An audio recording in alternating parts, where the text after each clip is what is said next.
F-22 Raptor dirancang sebagai pesawat tempur air superiority atau superioritas di udara. Pesawat ini dibuat untuk mengungguli semua pesawat tempur yang ada di dunia. Namun, pesawat ini lahir di saat yang tidak tepat. Pada saat pesawat ini lahir, Amerika tidak memiliki musuh yang sepadan dalam hal kekuatan udara. Akibatnya, jumlah produksi F-22 dipangkas. Bahkan, fasilitas produksi F-22 juga dihentikan. Akibat pemangkasan jumlah produksi, harga per unit F-22 menjadi sangat tinggi. Penghentian jalur produksi membuat F-22 tidak bisa beradaptasi dengan perkembangan teknologi terkini.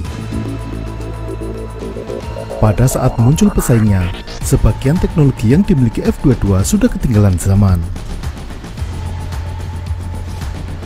Pesawat F-22 terakhir yang diproduksi keluar dari pabrik bulan Desember 2011. Artinya, pesawat paling baru saat ini sudah berusia hampir 12 tahun. Sebagian pesawat lainnya sudah berusia 25 tahun. Dalam video ini, kita akan membahas tentang pesawat tempur F-22 Raptor.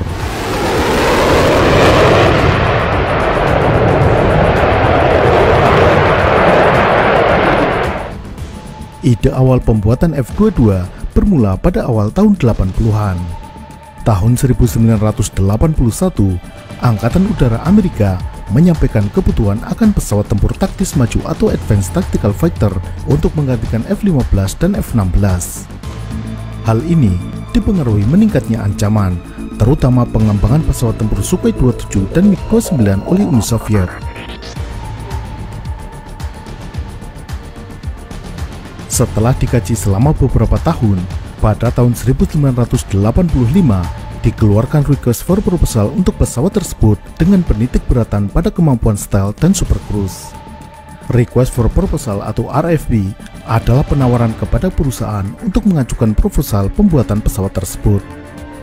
Dari 7 perusahaan yang mengajukan, akhirnya dipilih 2 desain untuk berkompetisi, yakni YF-22 dan YF-23. YF-22 dibuat oleh perusahaan Lockheed, Boeing, dan General Dynamics, sedangkan YF-23 dibuat oleh Northrop dan McDonnell Douglas. YF-22 terbang perdana pada tanggal 29 September 1990, sedangkan YF-23 terbang 1 bulan lebih awal, yakni 27 Agustus 1990. Setelah serangkaian penilaian, pada 21 April 1990, Angkatan Udara Amerika mengumumkan YF-22 buatan tim Lockheed sebagai pemenangnya. Padahal, dari segi kecepatan dan stealth, YF-23 lebih unggul. Namun, YF-22 memiliki kemampuan manuver lebih lincah dan biaya produksi yang lebih rendah. YF-22 kemudian menjadi F-22. F-22 mendapatkan Initial Operational Capability atau IOC tahun 2005 dan secara resmi masuk Dinas Angkatan Udara Amerika pada tahun 2007. Pada saat tahap prototip yakni YF-22, pesawat ini diberi nama Lightning II. Kemudian, pada saat menjadi F-22, secara resmi menyandang nama Raptor. Meskipun saat ini jika mendengar nama Raptor, yang terbayang adalah dinosaurus Velociraptor, tapi dalam konteks F-22, Raptor berarti burung pemangsa. Sebagai burung pemangsa, F-22 dibekali kemampuan dan teknologi untuk mengalahkan pesawat manapun pada saat itu di udara. Slogannya adalah First Look, First Shot, First Kill. F-22 mampu lebih dulu melihat pesawat musuh di kejauhan sebelum pesawat musuh tersebut mendeteksi keberadaan F-22. Dan F-22 akan menembak terlebih dahulu pesawat tersebut dan menghancurkannya sebelum pesawat itu menyadarinya. Untuk bisa mendeteksi musuh terlebih dahulu, F-22 dibekali dengan radar AN/APG-77 yang dibuat khusus untuk F-22. Ini merupakan radar dengan teknologi AESA atau Active Electronically Scanned Array. Radar ini memiliki bidang pandang dengan sudut 120 derajat. Jarak operasionalnya adalah 160 km. Sumber lain menyebut Jarak operasional radar ini mampu mendeteksi objek 1 meter persegi hingga jarak 241 km. Kemampuan radar ini mengungguli radar pesawat tempur lain pada masa itu. Misalnya, Sukhoi 27 yang radarnya baru bisa melacak target berukuran pesawat tempur pada jarak 100 km. Selain itu, untuk memperbesar kesenjangan jarak deteksi, F-22 juga dilengkapi kemampuan stealth atau siluman. F-22 didesain dengan bentuk geometri yang memantulkan gelombang radar agar tidak kembali ke antena radar musuh. Selain itu, gelombang radar yang dipantulkan juga sangat kecil karena permukaan luar F-22 diberi lapisan khusus yang menyerap gelombang radar. Hal ini membuat F-22 memiliki radar signature yang sangat kecil. Besarnya radar signature ini dinyatakan sebagai radar cross-section atau RCS dengan satuan meter persegi. Sebagai perbandingan, RCS pesawat tempur F-16 tipe awal adalah 5 meter persegi, Sukhoi 27 15 meter persegi, dan Sukhoi Su-35 sebesar 3 meter persegi. Sedangkan F-22 RCS-nya hanya 0,001 meter persegi.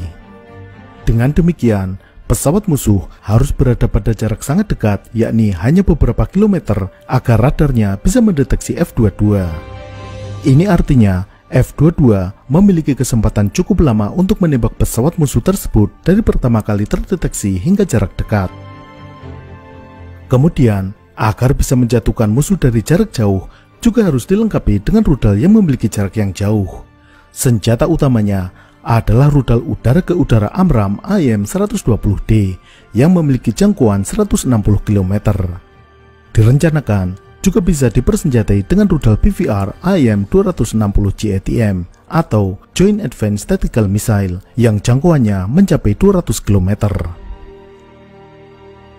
Rudal AMRAAM ini diletakkan internal di dalam weapon bay bagian bawah yang mampu memuat 6 rudal AMRAAM.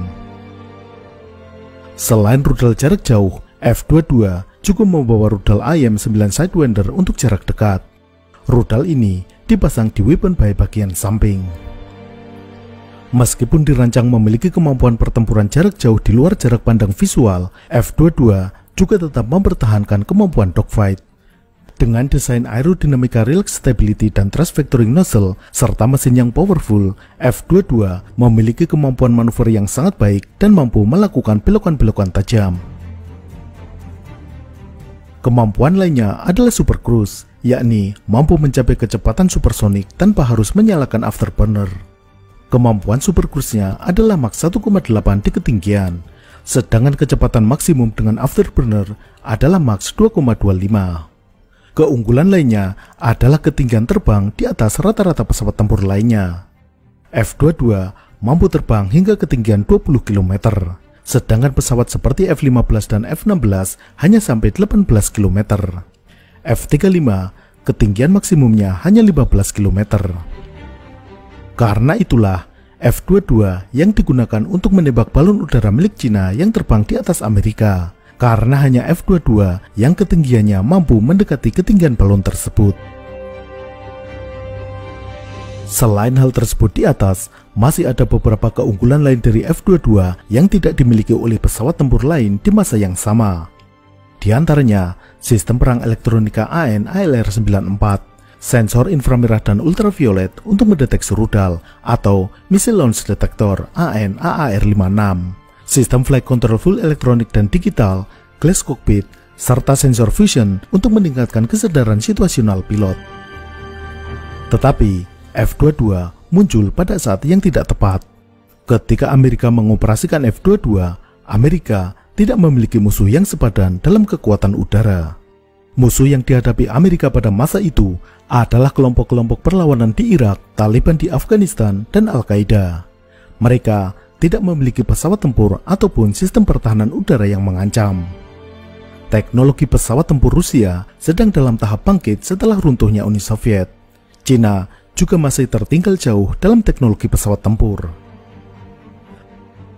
Dalam perang di Irak dan Afghanistan, pesawat-pesawat seperti A-10 dan helikopter Apache jauh lebih berguna dibandingkan jet tempur super canggih.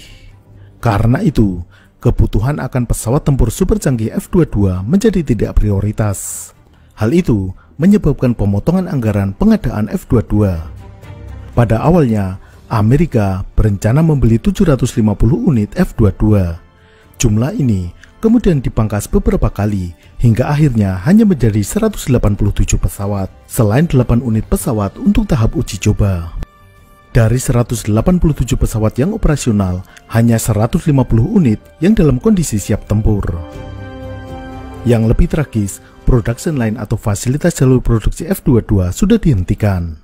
Meskipun peralatan produksi dan dokumen teknis untuk pembuatan F-22 tetap disimpan untuk kemungkinan menghidupkan kembali production line.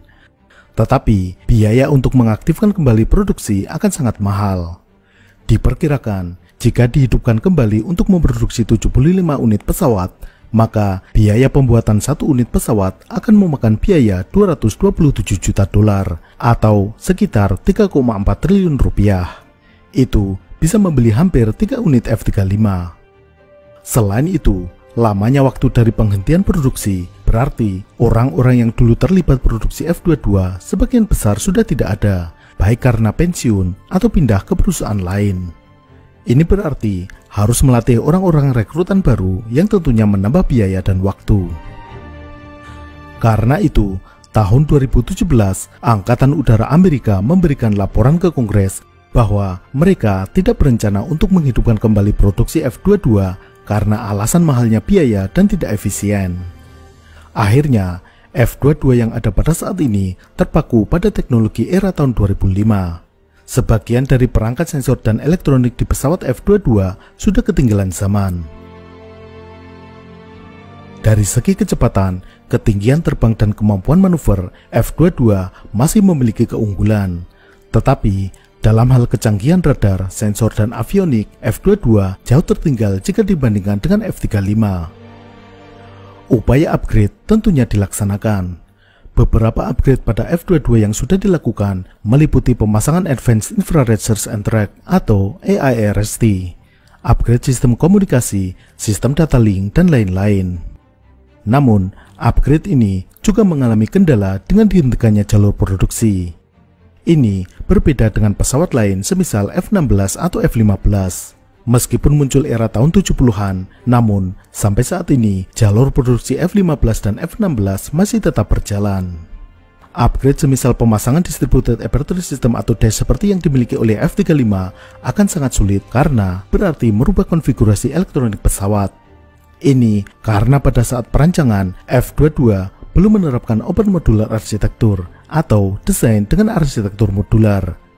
Upgrade tidak bisa hanya mengganti salah satu komponen, melainkan harus merubah keseluruhan sistem. Upaya upgrade ini juga terbentur permasalahan anggaran. Amerika lebih suka menggelontorkan biaya untuk mengembangkan F-35 yang lebih baru. F-22 meskipun pernah menjadi pesawat tercanggih, namun usia airframe pesawat ini sudah 25 tahun. Dalam operasionalnya saat ini, F-22 mengalami beberapa kendala. Di antaranya adalah tidak kompatibelnya sistem komunikasi dan pertukaran data yang digunakan. Hal ini karena Angkatan Udara Amerika tidak memasukkan F-22 dalam daftar pesawat yang mendapatkan upgrade Advanced Battle Management System atau ABMS. Hal ini berakibat F-22 tidak bisa melakukan pertukaran data dan komunikasi langsung dengan pesawat lain, misalnya F-35. F-22 adalah pendekar sakti yang hidup di masa tidak ada lawan tanding. Ketika muncul para pendekar lainnya, ia sudah terlalu tua. Namun, Raptor sepertinya masih enggan untuk mati. Meskipun sudah berembus wacana untuk mempensiunkan F-22, tetapi hal ini masih terus diperdebatkan. F-22 Raptor setidaknya masih akan terbang hingga tahun 2030, yang direncanakan digantikan oleh pesawat hasil program Next Generation Air Dominance atau NGAD. Sampai jumpa.